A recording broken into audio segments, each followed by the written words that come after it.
இந்த மாத கர்த்தர் நமக்கு கொடுத்த வார்த்தை, நீ இழந்த சகலத்தையும் மீட்டுக் கொள்வாய். You will recover everything that was taken from you. நம்ம வாழ்க்கையில நிறைய காரியத்துக்காக கஷ்டப்பட்டு we think, ஐயோ இதுக்கெல்லாம் நான் கஷ்டப்பட்டேன், இது எல்லாம் என்ன விட்டு போயிடுச்சா? I worked on my health, I worked on my finances, I worked on my career. இது எல்லாம் போயிடுச்சா? அதோட ரொம்ப முக்கியமா என் டைம் எல்லாம் போயிடுச்சே, இதெல்லாம் I've lost my time, இதெல்லாம் இழந்துட்டேனா? You will recover everything that was taken away from you. உன்கிட்ட எடுக்கப்பட்டது எல்லாமே நீ திருப்பிக் கொள்வாய். 1 Samuel chapter 30 and verse 8, வசனம் 8.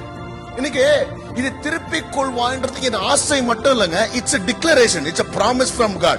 கர்த்தர் நமக்கு தெளிவாக சொல்றது, இது ஆப்ஷன். நீ ஒருவேளை திருப்பிக் கொள்வாயெல்லாம் இல்ல, நீ இழந்த எல்லாத்தையும் கர்த்தர் திரும்ப கொடுப்பார், சரியா?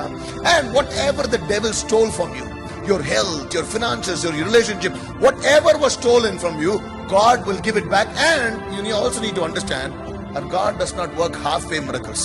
என் ஆண்டவர் ஏதோ பாதி பாதி செய்கிற தேவன் இல்ல, என் ஆண்டவர் கொடுத்தார்னா முழுமையா கொடுக்கிற தேவன். And I want to tell you, whatever you recover is going to be greater than what you lost. அதனால even as we begin this month, I want you guys to be excited that I will recover everything that was taken away from me. என்னிடத்துல இருந்து எடுக்கப்பட்டது எல்லாம் கர்த்தர் திரும்ப கொடுப்பாருன்னு விசுவாசிங்க நல்லா கைகளை தட்டி, my God will give it back.